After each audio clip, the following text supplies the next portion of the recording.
I want to welcome everyone today to our community to community call. We hold these calls roughly once a month. I know we missed last month, but it was a short month and no excuses. But what we want to do is bring relevant and important information from one community to another, from one expert to these fire impacted areas in the American West, so that the recovery can be as swift and as painless as possible. We know it's difficult. We know it's hard. I myself am a fire survivor. My home burned in the 2017 fires in Santa Rosa in Sonoma County. I'm in my rebuilt home. So if that is a message of hope for anyone here, I want you to know that even though it's hard, even though it's a long process, it's possible to get back. And if we can share any information about from one success to another, or a warning from one difficult situation to another, that's why we're here. My name, I should say, is Pamela Van Helsema, and my role at After the Fire is the Director of Community and Digital Programs, meaning that I try to help facilitate those connections from one community to another. And because we are so separated, because we are so far apart, we do that using different kinds of modes of communication like Zoom, and we use our website to share information and things like that. So thank you all for being here. We are recording this session, as you know, because first of all, not everybody can come during the workday to attend this session, but also maybe you need to review it later, and maybe you need to, you're not quite ready to take it all in. So we do post this information on our YouTube channel, the After the Fire USA YouTube channel. And it will be there within a day or two, so that if you want to share it with a neighbor, if you want to review it, you'll be able to get it that way. And those of you who everyone here has registered, so I will send it via email to that address at which you registered for this.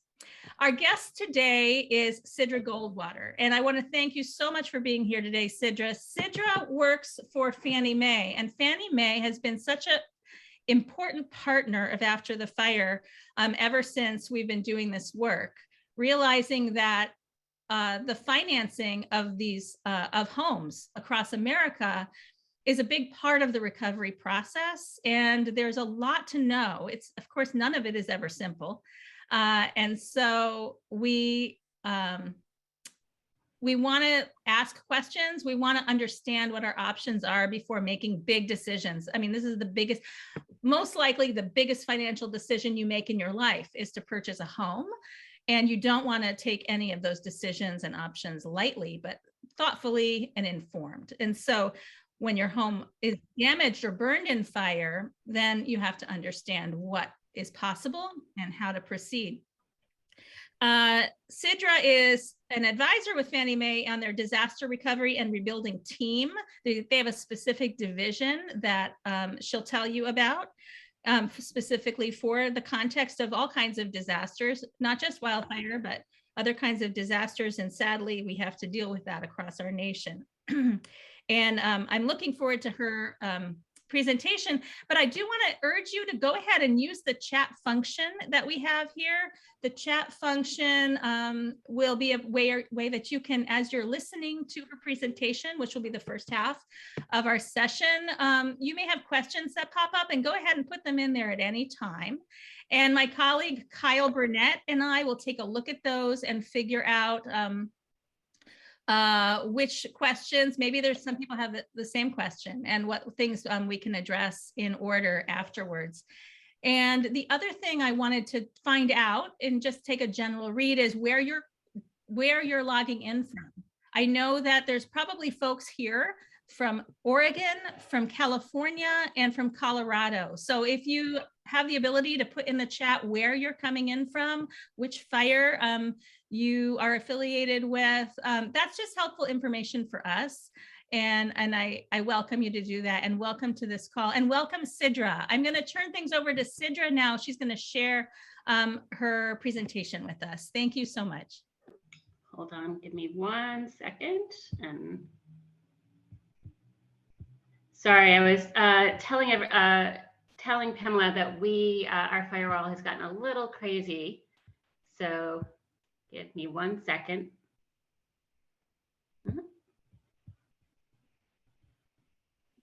Why is it? Can you see my screen? We can see it, so it looks good. You could hit Oh, there start. we go. Okay, there we Okay. go. Technology is always fun. So thank you all for having me. And I wanted just to start off a little bit with who is, Fannie Mae, and because a lot of folks may not know, you may have heard of it, particularly after, the last housing crisis, but you may not know what Fannie Mae's role in, sort of the housing market is. And so who Fannie Mae is basically, we are the largest purchaser of mortgages on the secondary market. And so what does that mean? But what it means is that we don't make loans. We don't sell anything to you guys. We purchase loans from lenders is basically what we do. And then we in turn put those generally in a mortgage-backed security and sell those to investors. And so why all this is important is whoever owns your loan sort of sets the rules for how that loan will be managed. So just to give you a sense of the size of Fannie Mae, we basically own 1 in every 4 single-family mortgages. So that's home, your standard home, condos, co-ops, those kind of things. But we also, on the multifamily side, own about 25% of the multifamily units. Our sister or brother company is Freddie Mac, and they own slightly less than we do. But between the two of us, we own about 50% of the mortgage market. And as I said, we set those rules. So all the policies I'm going to talk about today are aligned between Fannie and Freddie.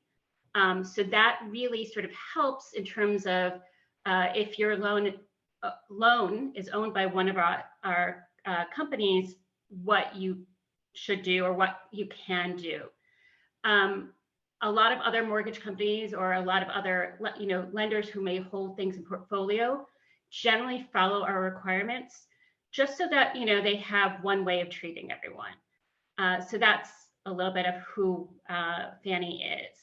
Now, just to tell you a little bit more about my team, is we were created after the 2018 disasters. So folks will remember there was Harvey, Irma, Maria. It was just week after week, another event. And so Fannie Mae decided that they wanted to have a team that was just sort of boots on the ground to support communities that were impacted by these natural disasters. And unfortunately, we're seeing more and more natural disasters, not just in the Southeast, but also out west with some of these with mega fires. And you definitely have all experienced that. One thing I want to, warn you about, I am a mortgage geek. So if I use a term that you don't know or I'm familiar with, please just, drop it in the chat, let me know, and I will try to explain that to you. So that is who my team is. So the first topic I wanted to talk about, which is probably the one that you guys are dealing with today most immediately, is insurance proceeds. And you probably got a check from your insurance company and you're probably like, why is my lender's name on that check along with mine?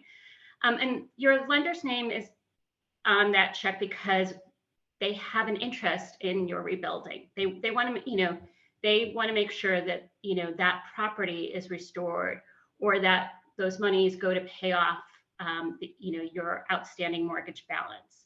So that's why, the lender's on the check. In terms of, what you should do with an insurance check is really think about what you want. If you want to rebuild, do not pay off your mortgage. Come up with a plan. Some people may say, I just, like, I'm done. I want to walk away. That's fine too. And in which case, sorry, I'm getting a little bit of feedback. In that case, that's fine. You can apply that your insurance claim to the mortgage, but don't make any rash decisions. ways of, I'll talk about forbearance in a little bit, but there's forbearance allows you to sort of take that breath to figure things out. So don't make any, as Pamela said, this is the largest investment you've ever made. So don't make any hasty decisions. Take a step back, think about what you want to do. One of the consequences, if you do pay off your loan and you do want to rebuild, it is very difficult to get a construction loan. These are, not all lenders offer construction financing. You may need to have perfect credit. You'll probably need to put down 20%. You may not have those funds. In addition, you may also, leave money on the table because you basically have, wiped out that insurance policy. So really think about what you want to do when you get that insurance check.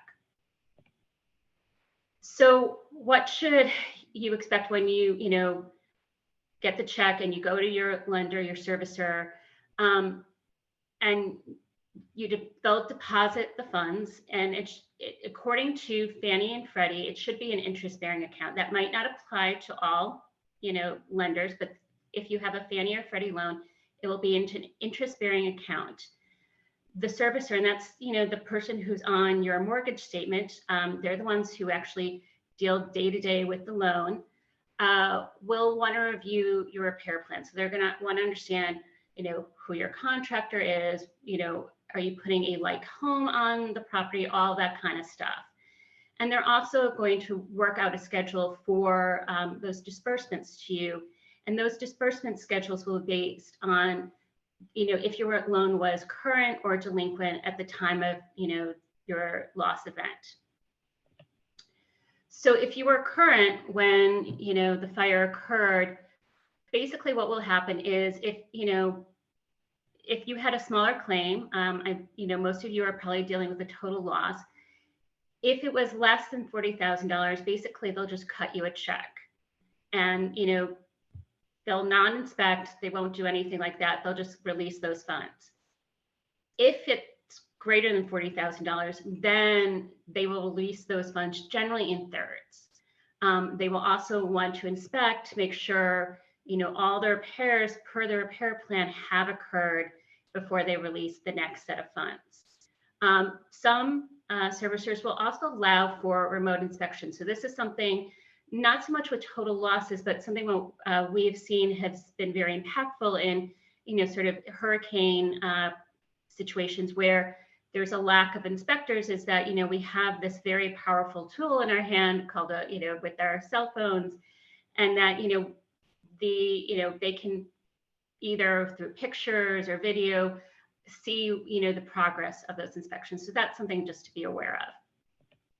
Now, if you were delinquent on your mortgage at the time of the loss event, we want to monitor that situation a little bit more carefully. And so again, the proceeds will be released in smaller amounts. You will be reviewed for a workout as part of that process. That is something, we want to make sure that, the homeowner stays in their home if at all possible. So that's number one. So I mentioned this word forbearance before, and that folks are probably a little bit more familiar with what a forbearance is, unfortunately, after COVID-19. A forbearance is basically a period of time where you do not need to make your mortgage payment. Doesn't mean that you don't still owe all those funds, but it just basically gives you time to figure out what you're going to do next. You may be waiting for your additional living expenses to come through. It just, it gives you that sort of time to breathe and say, okay, this is what do I have enough insurance? Do I know where I'm going to be living? It just gives you time. So what should you expect when you ask for forbearance? So basically, you can make no payment. Your servicer may talk to you if you can make a partial payment. Sometimes they'll say, well, can you at least pay for the taxes and insurance? And the reason they're doing that is they want to minimize the amount of delinquency you have at the end of the forbearance period. You will not be charged any late charges. And there is no requirement to provide any documentation. So like you don't need to figure out like, oh, how am I going to show that I lost my home or that I lost my job because of the fire? How long is a forbearance? So a forbearance can be up to 12 months in total, but it's usually divvied up into two periods usually. So initially you'll be offered up to 6 months of forbearance, and then it can be extended up for an additional 6 months. Now, some servicers will want to shorten that period and do in 3, 3, 3, and 3. And the reason for that is they want to maintain that contact with you, which is a good thing. They want to know, are you back in the home? Have you been able to recover again to minimize that delinquency? Because it's just going to put you in a better position at the end to recover because it's less mortgage payments that you have missed. So what you should do again is your servicer should be reaching out to you as you're getting close to the end of the forbearance period. But if you are ready to go back to making payments, reach out to them. If you need more assistance, just let them know, saying, we all know with COVID, supply chain issues, things are taking longer to, supplies are taking longer to hit the ground. Folks understand that. Just let them know what your current situation is. Don't be afraid to pick up the phone.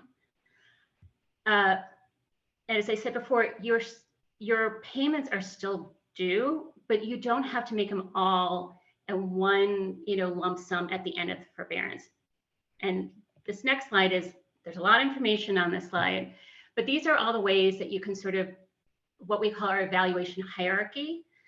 These are the ways you can look at bringing your forbearance current, or in worst case scenario, if you decide to leave the home, what you can also do in that situation. So there's a lot of information here, and I'll be walking through each of these workouts with you. So the first is a repayment plan. And a repayment plan is exactly what it sounds like. It's basically, you can go back to making your scheduled payment with a little bit extra. And, this is usually a good solution if you've only missed 1 or 2 payments. So it's, for a small, amount of delinquent payments. It may not be the right solution for you if you, need that full 12 months. So what's the next item in our hierarchy? That's our disaster payment deferral. And so this is something that is new, or that we really introduced in 2020 with COVID, and then extended out to disasters. But what it allows you to do is basically take up to 12 months of past due payments, and that could include not just the principal and interest, but also any escrow, taxes, insurance that may be been paid out. And so what it does, it defers it into a non-interest bearing balance that's due when you refinance, when you pay off the home, if you go to sell the loan. So you still owe those payments, but it's just sort of sitting out there. And you're able to go back. And one of the key things is you're able to go back to your previous payment. There's no change in terms of the loan. So if you were in your 3rd year of your mortgage and had 22 years left, you still have 22 years left. If you had a really low interest rate, say 2.5%, you still have that 2.5% interest rate. None of those terms have changed. You'll get a written agreement with those terms saying how many, that unpaid principal balance, what that is, in a written agreement. So you'll very clearly understand what that payment deferral looks like. Now, who is eligible for a payment deferral? So anyone who was current or less than 2 months delinquent at, when, the fire occurred would be eligible. And you have to be at least 1 month delinquent, and it is up to 12 months. So again, that sort of forbearance period we were talking about. You don't necessarily have to have been on a forbearance to get this, but that's how we put that limit. And you must not have received previous payment deferral for the same disaster event. So if you went delinquent after you received a payment deferral, we'll talk about what the solution is for that, which is our flex modification. So this is our modification program. Now, you're probably thinking in that first slide, I saw sort of 2 flex mods. What the difference is that it's the same program, but for disasters, we have removed some of the eligibility requirements for that. So for a traditional flex mod, we require that, for example, that the loan had to have been originated for at least a year, or we have also a cap on the number of modifications a loan can receive. If you are in a disaster scenario, and that's, a FEMA declared disaster for individual assistance, all those rules go out the window. And basically, all you must do is be, impacted by that natural disaster. So that's that FEMA IA, individual assistance, either the property or your job.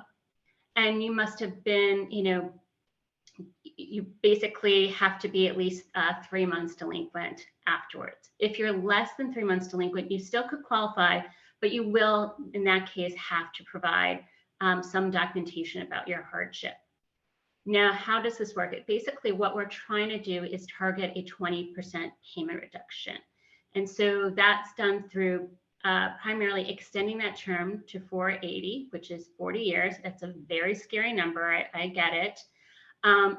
But we also look to sort of playing with, or I shouldn't say play with, one possibility for also helping reduce that interest rate is if our mod interest rate is less than your interest rate at the time, you may get an interest rate reduction. Again, all those arrearages would be put into the new loan balance. And,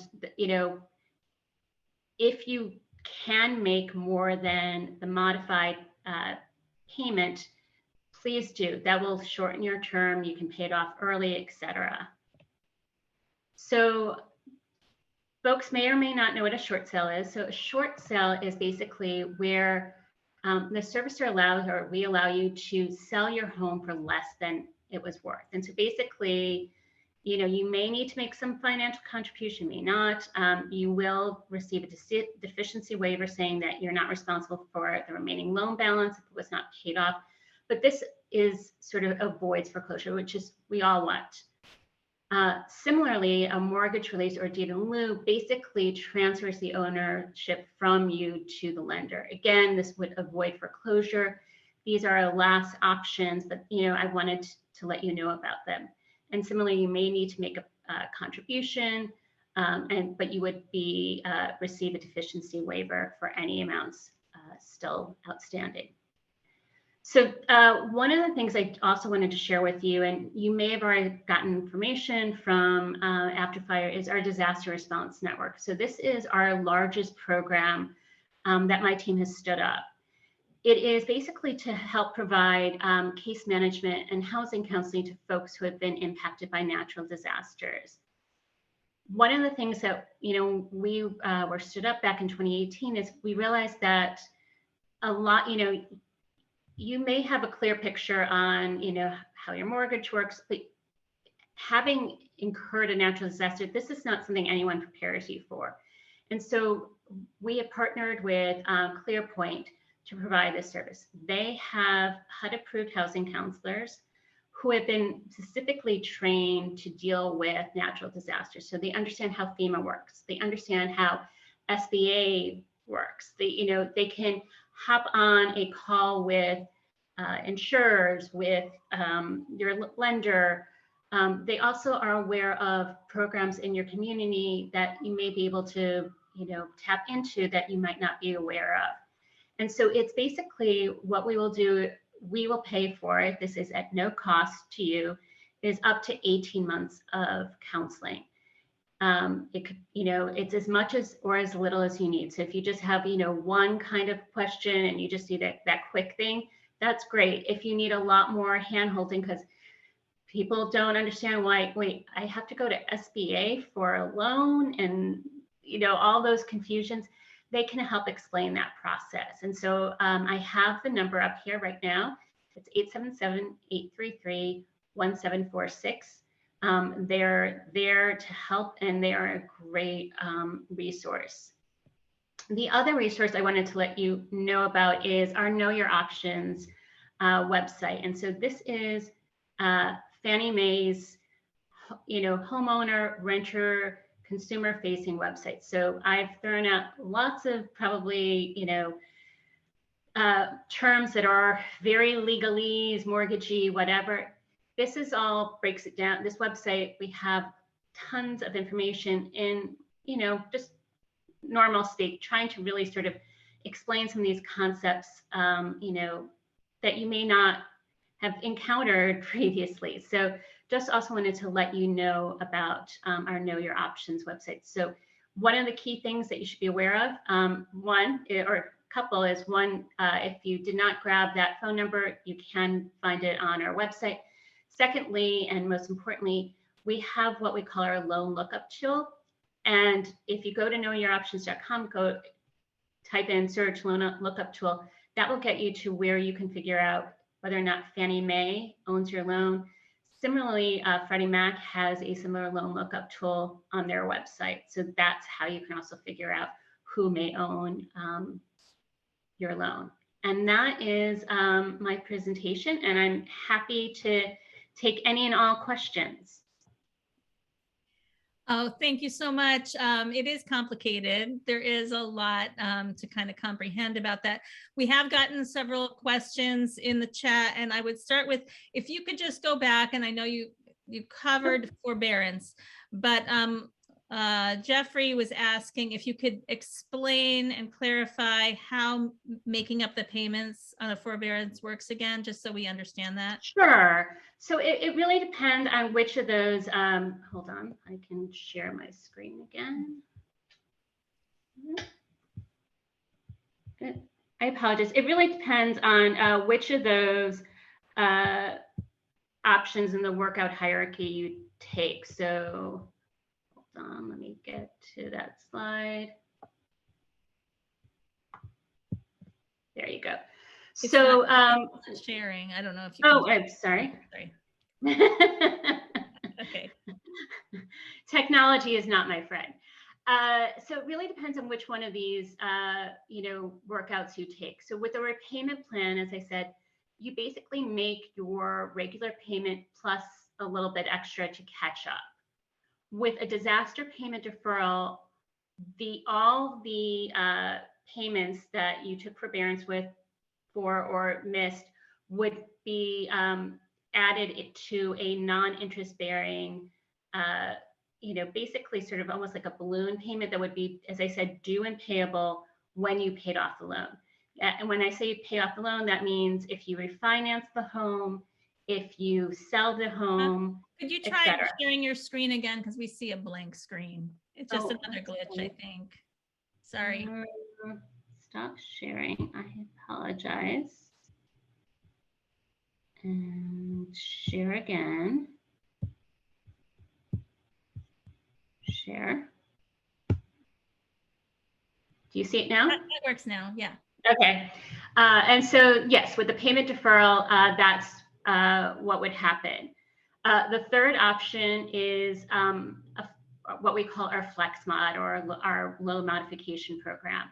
And with that, again, all the missed payments, including taxes and insurance, et cetera, if your loan is escrowed, would be sort of re-amortized. It would sort of, your lender would, or servicer would basically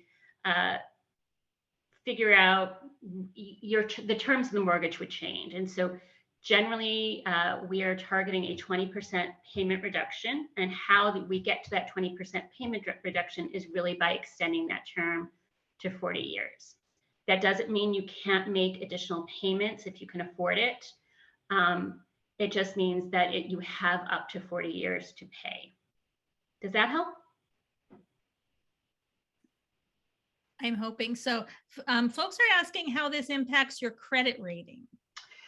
That is a great question. And that is we do know it has some impact to your credit score.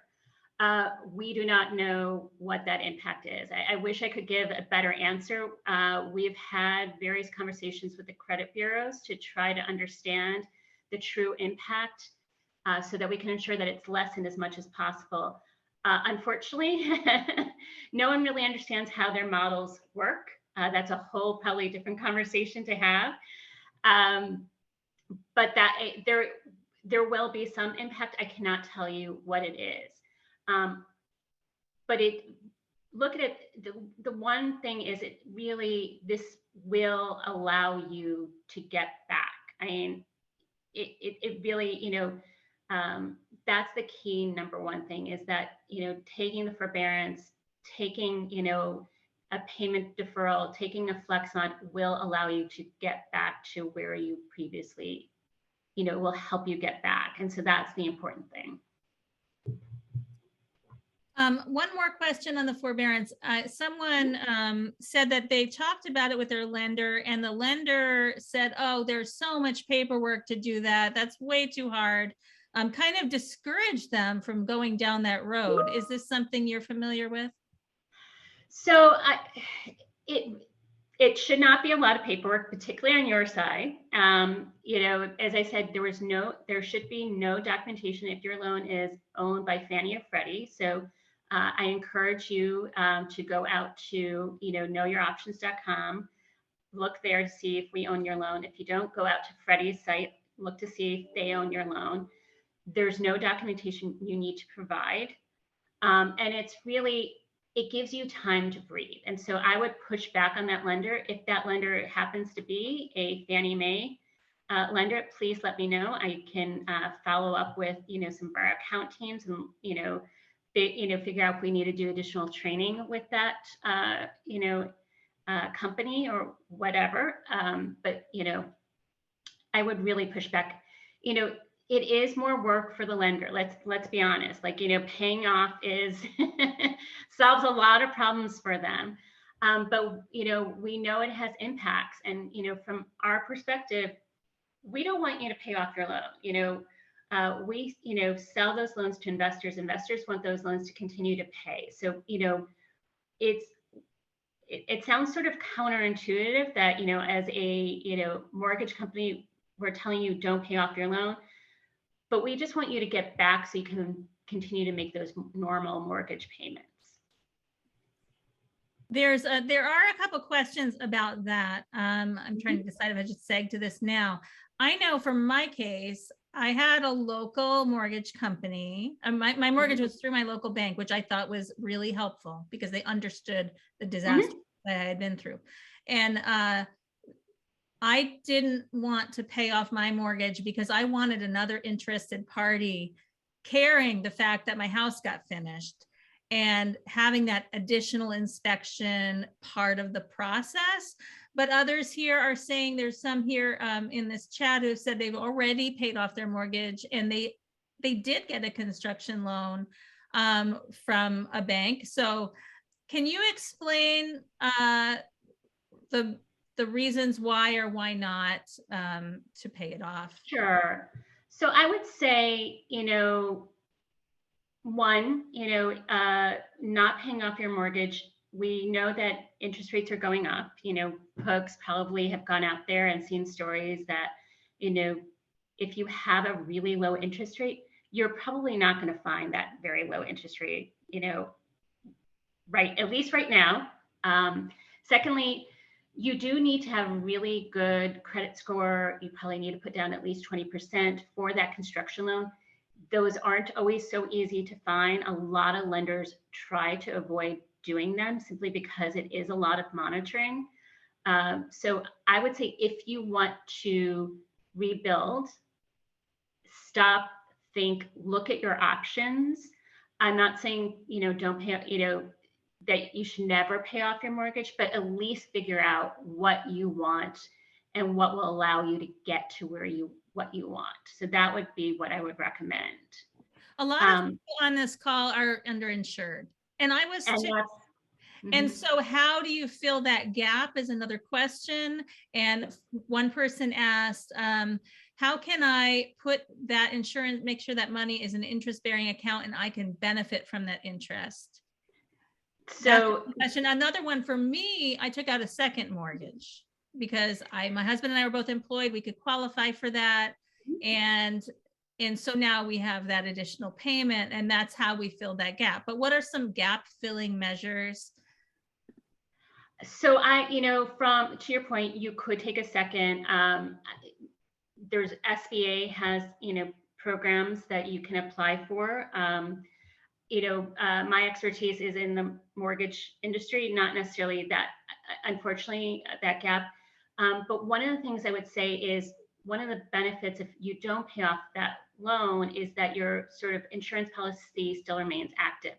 So if their, costs go up, and we know that costs for materials have increased substantially in the last couple of years, you can go back to your insurance company and basically, file for a subsequent claim. And so that's something I would keep very close eye on, is really, making sure you understand what the actual costs of your repair are, and, documenting that with your insurance company.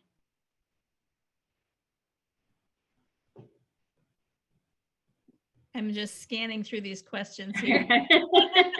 Lots of information. Someone did ask how I can tell is my mortgage Fannie or Freddie. You mentioned that is available on your website, Know Your Options. Knowyouroptions.com, and then FreddieMac.com is where you would go. And for both of those, I think I believe Freddie's is called the Loan Lookup Tool as well. So if you go to either of the sites, you should be able to find out who owns your loan.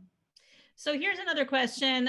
My mortgage company, they get the money from the insurance, and let's say it's more money than you owe them. What'll happen? Like, she says, I just got my second insurance check, and I will have more than what I have left to pay on my mortgage. Are they going to give that to me? Like, how does that? They should. Yep.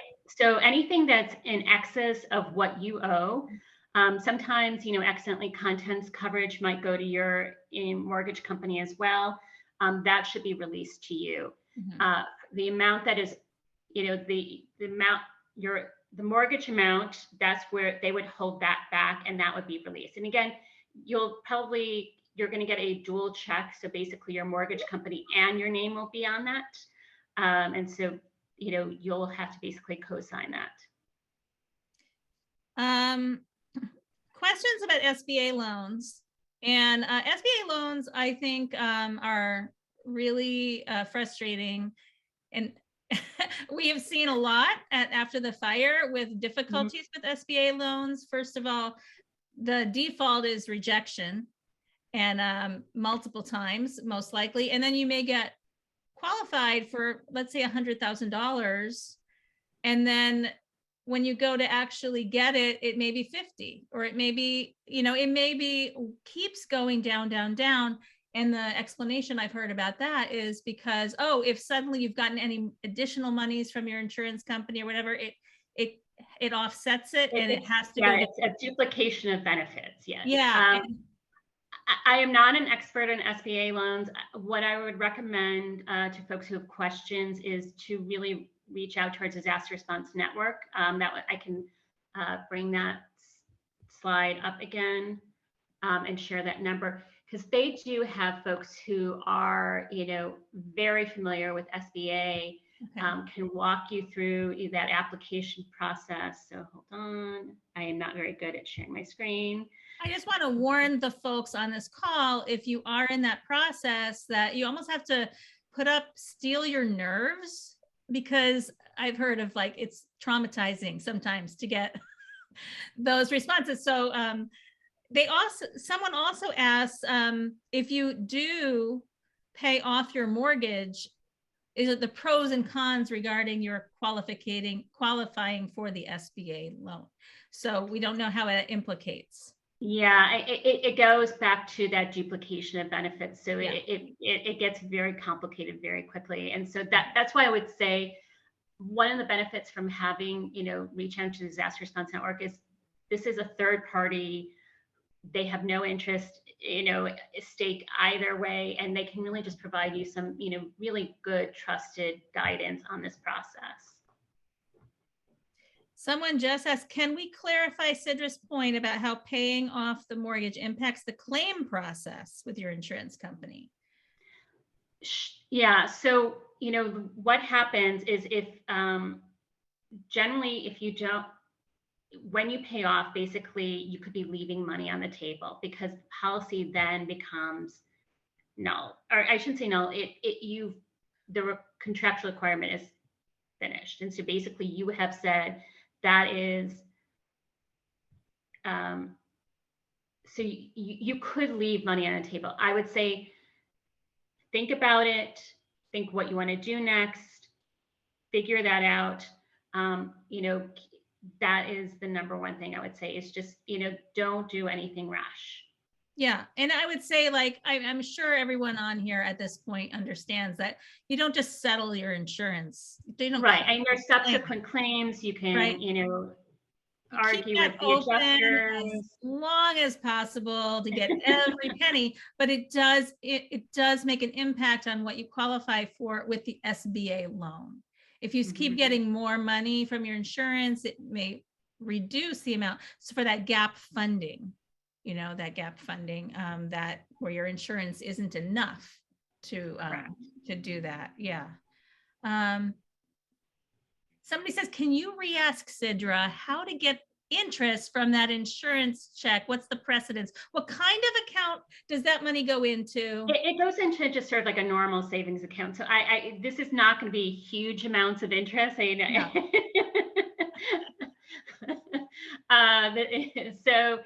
But it would be for your benefit.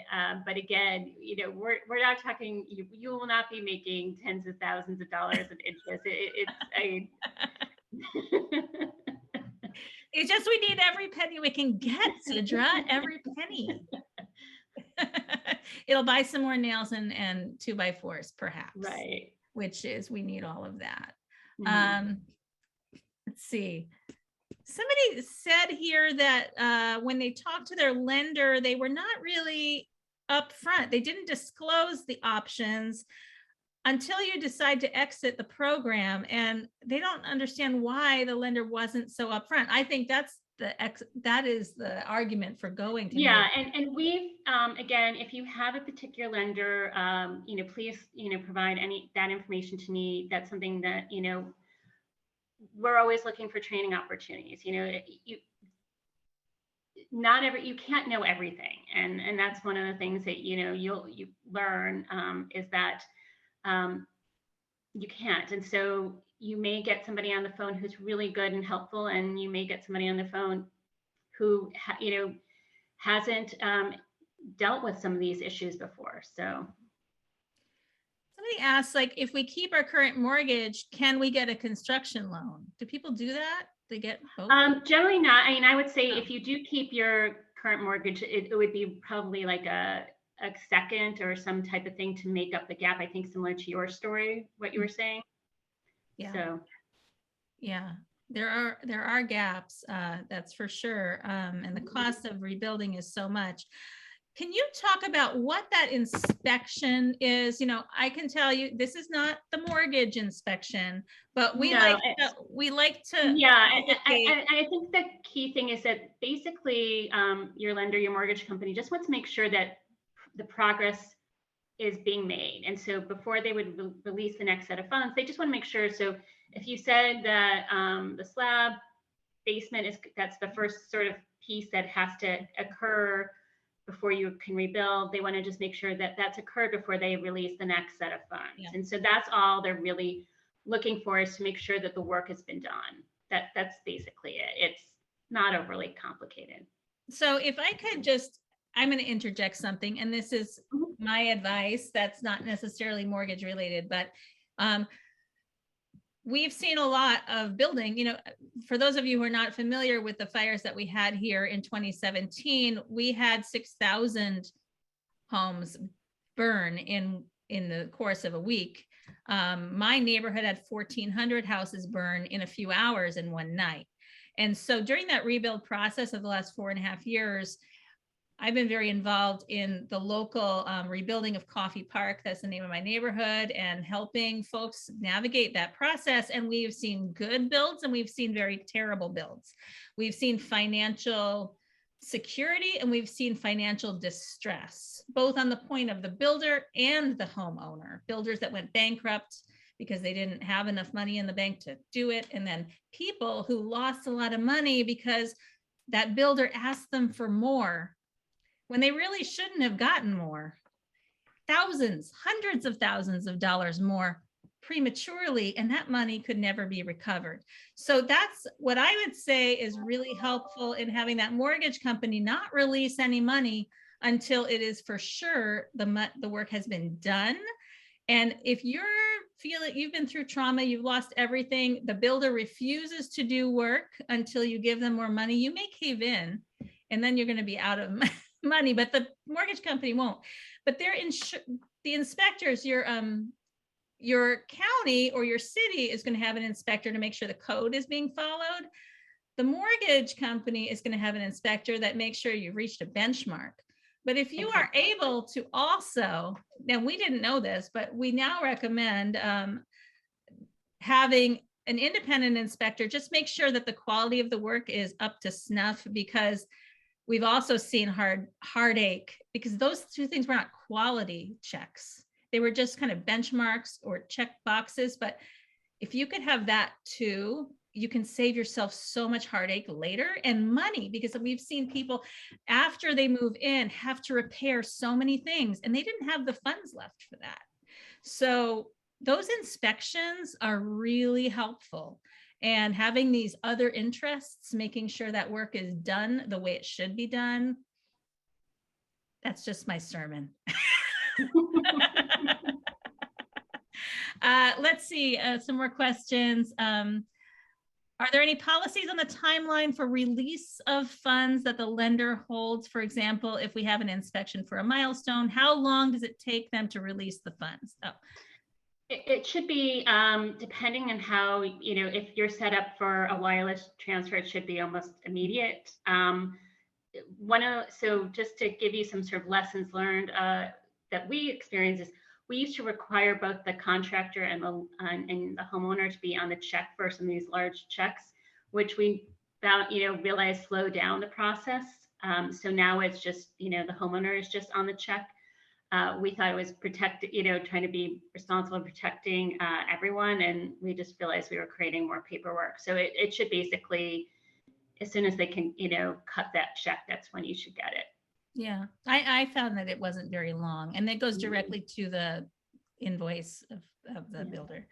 I have a question. And so we haven't had questions here, and perhaps the people who are on this call are all homeowners, but I know that Know Your Options does have some information for people who were renting at the time. Correct. Mm-hmm. And I'm wondering if you could, because especially since we had over 100 people sign up for this call, and I know they're not all here live, can you talk a little bit about what options maybe there for folks who are renting and lost everything in their fire?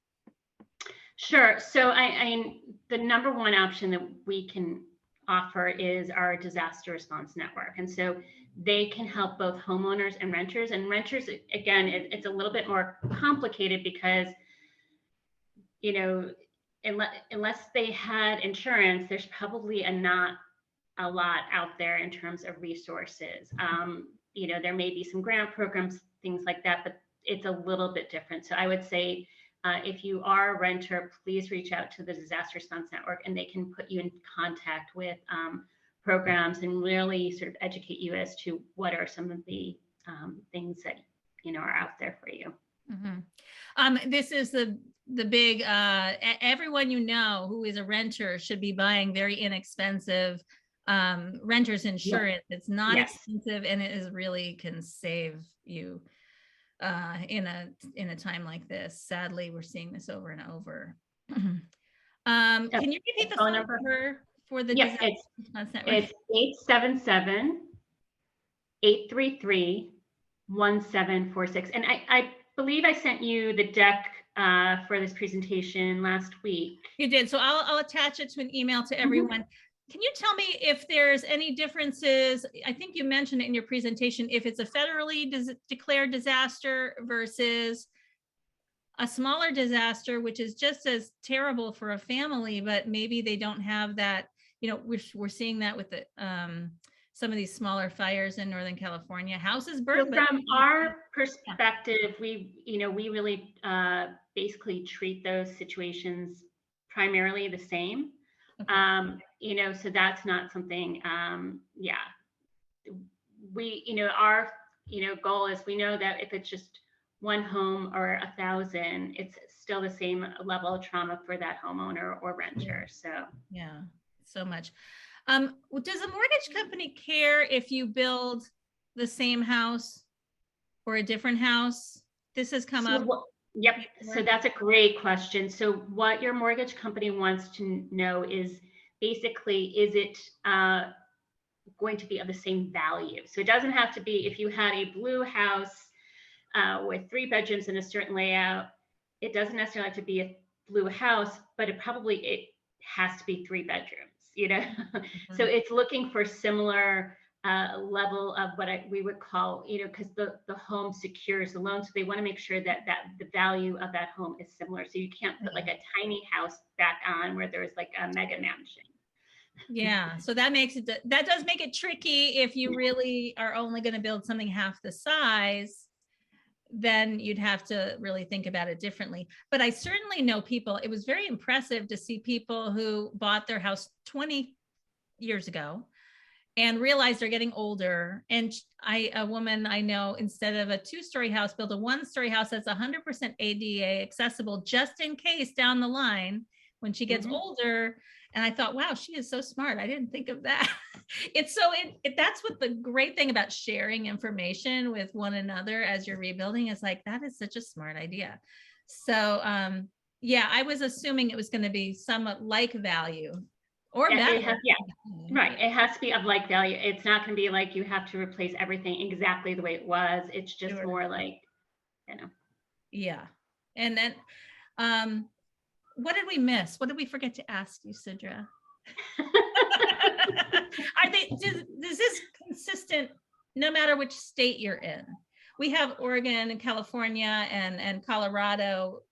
No, that's a great question too. So you know, we are national, like all 50 states, Puerto Rico, we have loans in Guam. So our requirements are the same no matter what state you're in. Okay, so we don't have to worry about, oh, it's a little bit different in Colorado for this kind of funding and that sort of thing. Any other questions out there from the group? I just want to thank you so much for sharing this important information. And it is confusing, it's overwhelming, and it's important that we understand making these financial decisions. So I appreciate. Yeah, the one piece of advice is just, you know, don't make any rash decisions. Think about what you're, you know, want to do, because, you know, there are consequences sometimes if you make irreversible decisions. So. Yeah, exactly. And your decision might not be the same as your neighbors because your financial situation is different, you know, and so each person has to look at their own, you know, fiscal situation, life situation, all those things. Exactly. And just slow down. We tell everybody, slow down a minute and think it through. Yeah. Right. Thank you so much. I really appreciate it. I thank you all for being here. And I will send out the recording by tomorrow to everyone who attended, and we will post it on our YouTube channel as well. And if you're interested, I post these monthly calls there in the it's the community to community channel on the After the Fire YouTube account. And so you can see other things about, you know, construction decisions, communications after fire, all kinds of things.